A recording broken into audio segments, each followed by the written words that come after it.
tips pour survivre à la chaleur. Bonjour. Si tu es autiste, si tu as un STED, si tu as d'autres maladies, même si tu es dépressif, d'ailleurs ça influence aussi, selon c'est un médicament que tu peux prendre, tu peux te retrouver insensible à la chaleur, trop sensible à la chaleur, ne pas sentir ta soif. Donc pour la soif, je te conseille au début de prendre ce genre de gourde-là, graduée, qui te permet de mettre une routine où tu bois régulièrement.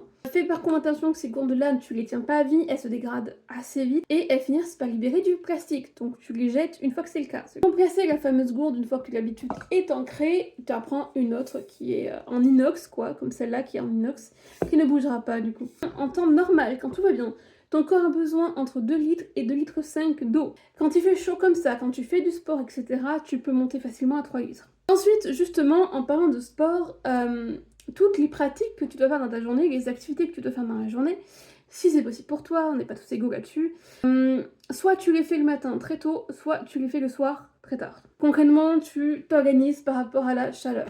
Et donc, typiquement, je ne sors pas marcher ou faire mes courses maintenant, alors qu'il est midi et qu'il fait 36 degrés dehors. On ne fait pas du sport sous 35 degrés. Pitié. Soit tu attends que la température diminue, donc tu le fais le soir ou le matin très tôt, encore une fois, soit tu le fais dans des lieux climatisés, mais te mets pas en danger. Il y a eu des morts à cause de ça, faites pas n'importe quoi.